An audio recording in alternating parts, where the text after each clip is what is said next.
There are places in this world that never fully let go of their past, where decades of despair, violence, and isolation seem to seep into the walls themselves. Alcatraz Federal Penitentiary closed its doors in 1963, but if you talk to the people who worked there in its final years, or the inmates who survived it, many of them will tell you the same thing.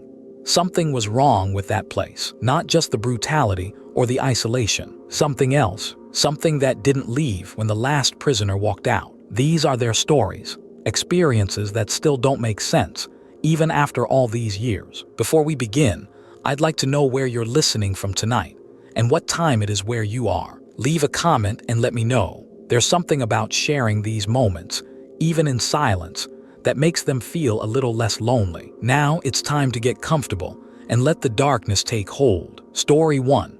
The footsteps in D Block. I worked as a correctional officer at Alcatraz from 1960 until they shut it down. I was 23 when I started, thought I was tough enough for anything. The Rock had a reputation, sure, but I figured it was just a job. Keep your head down, follow protocol, don't let the inmates get to you. Simple.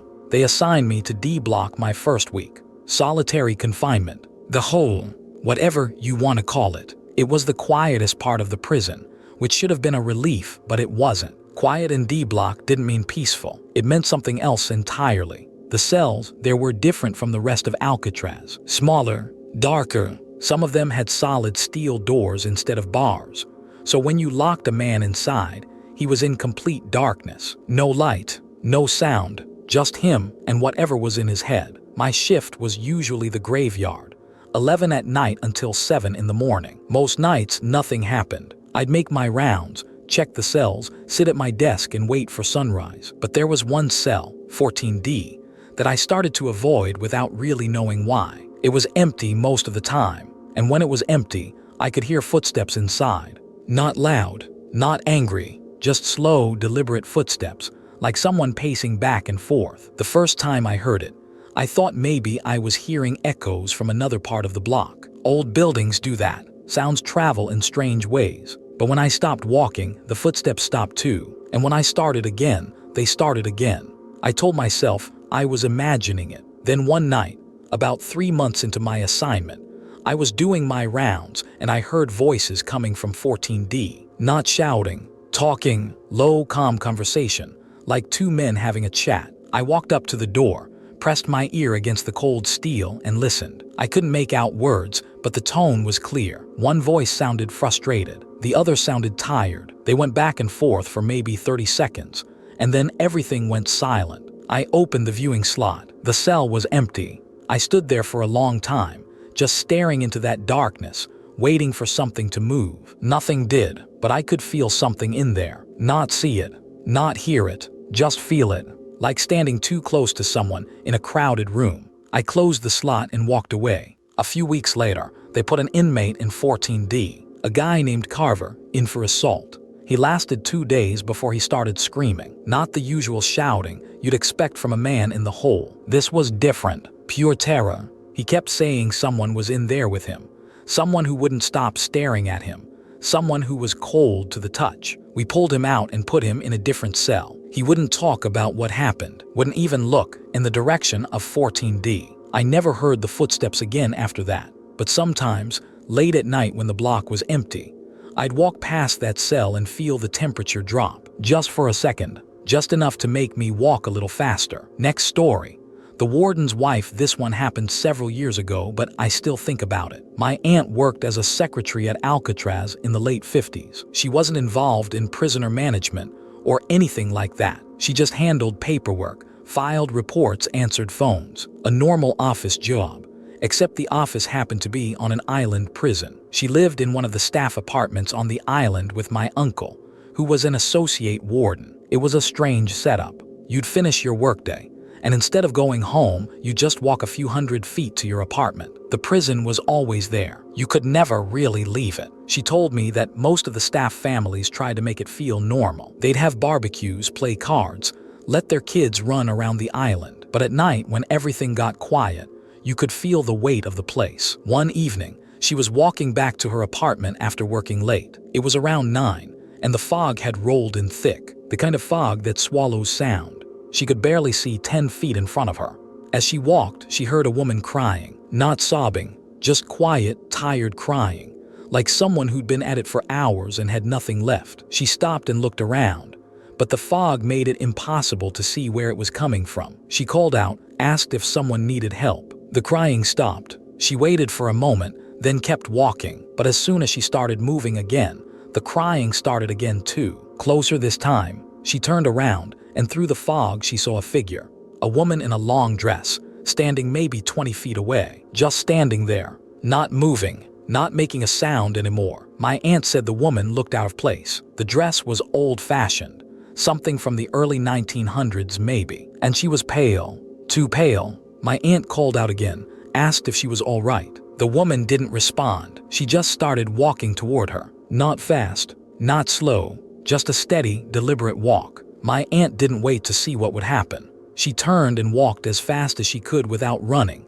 back toward the apartments. She didn't look back. She didn't stop. She just walked until she got to her door, went inside and locked it. She told my uncle what happened, and he went out to look. He didn't find anyone. No woman, no footprints, nothing. A few days later, she mentioned it to one of the older guards, a man who'd been working there since the 30s. He got quiet for a moment, then told her that she wasn't the first person to see that woman. Apparently, back in the early days of Alcatraz, before it was a federal prison, a woman who lived on the island had lost her husband in an accident. She'd walked into the fog one night and never came back. They found her dress washed up on the rocks a week later. My aunt never worked late again after that. Next story. The shower room. The next story comes from an inmate I met years after Alcatraz closed. I won't use his real name, but he spent 3 years there in the early 60s. He told me that the worst part wasn't the cells or the isolation. It was the shower room. Most people don't think about how vulnerable you are in a place like that. You're naked, surrounded by other men who have nothing to lose, and the guards are just watching. It's tense. It's dangerous. But he said that wasn't what bothered him. What bothered him was the cold spot. There was one section of the shower room, near the back corner, where the temperature would drop, not gradually, instantly. You'd walk through it and feel like you just stepped into a freezer. It didn't matter what time of year it was. It was always there. Most of the inmates avoided that corner. They'd shower on the other side of the room, even if it meant waiting. Nobody talked about it openly, but everyone knew. One day, a new guy came in. Young, cocky, didn't listen to anyone. He walked straight to the back corner and turned on the water. A few of the other inmates tried to warn him, but he just laughed it off. He lasted about 30 seconds. He came out of that corner white as a sheet, shaking, saying someone had grabbed him. Not touched him, grabbed him, hard, around the throat. He had marks on his neck to prove it. The guards didn't believe him, thought he'd gotten into a fight, but the other inmates knew. After that, nobody used that corner, not even the new guys. The man I spoke to said he only went near it once. He was curious, wanted to see if it was real. He stepped into the cold spot and immediately felt it. Not just the temperature, the presence, like someone standing right behind him, breathing down his neck. He didn't turn around. He just walked away. He told me that to this day, he still doesn't like taking showers. Says he can't shake the feeling that something's watching him. Next story. The library incident. Another experience that still bothers me comes from a librarian who worked at Alcatraz in the late 50s. She wasn't a corrections officer or anything like that. She was just a civilian employee who came to the island a few times a week to manage the prison library. It was a small operation.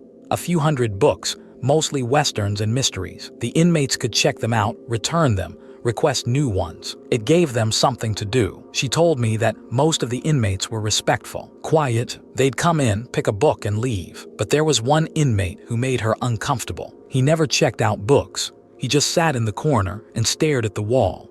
Every single time she was there, he was there too. Same seat, same blank expression, just staring. She asked one of the guards about him, and the guard told her not to worry. The inmate was harmless, barely spoke, spent most of his time in his cell or the library. No disciplinary issues, but she couldn't shake the feeling that something was wrong with him. One afternoon, she was shelving books when she noticed he wasn't in his usual spot. She looked around and saw him standing right behind her. She hadn't heard him move. He didn't say anything. He just stood there, staring at her with the same blank expression he always had. She asked if he needed help. He tilted his head slightly, like he was confused. Then he whispered, "Do you see them too?" She didn't know what to say. She just shook her head. He nodded slowly, like he understood, and walked back to his seat. She left early that day and didn't come back for a week. When she finally returned, she asked the guards what had happened to him. They told her he'd been transferred to the psychiatric unit. Apparently, he'd been found in his cell,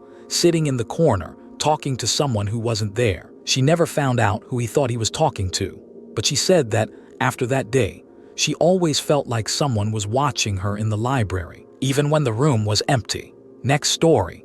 The basement tunnel. This one happened several years ago, and I still don't know what to make of it. A maintenance worker who spent time at Alcatraz in the early 60s told me about the tunnels beneath the prison. Most people don't know they exist. They were used for plumbing, electrical work, storage. Dark, narrow, damp. The kind of place you only go if you have to. He said he hated going down there, but it was part of the job. One night, he was sent to check a valve in one of the deeper tunnels. Something about the water pressure being off. He grabbed his flashlight and headed down. The tunnel was tight, barely wide enough for one person. The walls were slick with condensation, and the air smelled like rust and salt water. He followed the piping for about 50 feet until he reached the valve. As he was working, he heard something behind him. Breathing. Slow, heavy, close. He turned around, shined his flashlight down the tunnel. Nothing. He went back to work, told himself it was just the sound of the pipes, but the breathing didn't stop. It got closer. He finished the job as fast as he could and started walking back toward the exit. The breathing followed him. Every step he took, it matched. He walked faster. It matched. He started running. The tunnel seemed longer than it had on the way in. The exit should have been right there, but it felt like it was getting farther away. Finally, he saw the ladder leading up to the main level. He climbed it as fast as he could, slammed the hatch shut behind him, and stood there, gasping for air. He never went back to that tunnel. A few weeks later, he mentioned it to another worker, an older guy who'd been there for years. The man just nodded and said, "Yeah, that tunnel's wrong. We all know it." He never explained what he meant, but the maintenance worker told me that sometimes, late at night, he can still hear that breathing. Not in the tunnel, in his sleep. Next story. The guard in the FOG. The next story comes from a correctional officer who worked at Alcatraz in the final years before it closed. He was assigned to the perimeter patrol, which meant walking the outer edges of the island at night, making sure everything was secure. It was lonely work, just him, the fog, and the sound of the water. One night, the fog was so thick he could barely see his own hands. He was making his usual rounds when he saw another guard standing near the edge of the rocks. He called out to him, asked what he was doing. The guard didn't respond. He just stood there, facing the water. He walked closer, thinking maybe the guy hadn't heard him. As he got within a few feet, he realized something was wrong. The guard's uniform was old, not just worn. Old, like something from the 20s or 30s, and the man himself looked wrong. Too still, too pale. He reached out to tap the man's shoulder, and the figure turned to look at him. The face was blank, no expression, just empty eyes staring at him. He stumbled backward, and the figure turned back toward the water and walked forward, straight into the fog. And then it was gone. He stood there for a long time, trying to process what he'd just seen. The next day, he asked the other guards if anyone had been on patrol near the rocks. Nobody had. He never saw the figure again, but he said that every time the fog rolled in, he'd get the same feeling, like someone was standing just out of sight, watching him. Next story. The warden's office. This one still bothers me. A janitor who worked the night shift at Alcatraz told me about the warden's office. It was on the second floor, overlooking the cell blocks. Most nights it was locked and empty. His job was to clean it once a week. He said the office always felt wrong. Not dangerous, just wrong, like the air was heavier in there. One night, he was mopping the floor when he heard papers rustling. He looked up and saw the stack of files on the warden's desk shifting. Not falling, shifting, like someone was flipping through them. He stopped and watched. The papers kept moving for a few seconds, then stopped. He walked over to the desk and looked at the files. They were old inmate records. He didn't recognize most of the names. Then the phone rang. He stared at it for a moment, then picked it up. There was no one on the other end, just static, and underneath the static, something that sounded like whispering. He hung up and left the office. He didn't finish cleaning it that night. The next week when he went back, the phone rang again. Same time, same static, same whispering. He stopped cleaning the warden's office after that. Next story. The cell that screamed the final story comes from an inmate who was held in solitary confinement for 6 months. He told me that the worst part wasn't the isolation. It was the cell next to his. It was empty, had been empty the entire time he was there. But every night, around 2 in the morning, he'd hear screaming coming from it. Not human screaming. At least it didn't sound human. It was high-pitched, guttural, like something in pain. It would last for hours. He'd bang on the wall, yell for the guards, beg them to make it stop, but they never heard it. They'd check his cell, tell him everything was fine, and leave. He started to think he was losing his mind. One night the screaming stopped, just went silent mid-scream, and he heard a voice, clear as day, whisper through the wall, "I'm still here." He didn't sleep for the rest of his sentence. When they finally let him out, he asked the guards what had happened in the cell next to his. They told him a man had died in there years ago. Suicide. They'd found him 3 days after it happened. Nobody had been assigned to that cell since. There are places that hold onto their history, places where suffering leaves a mark that doesn't fade. Alcatraz is one of those places. And if you talk to the people who were there, the ones who saw things they can't explain, they'll all tell you the same thing. Some doors once opened, never fully close, and some places never really let you leave.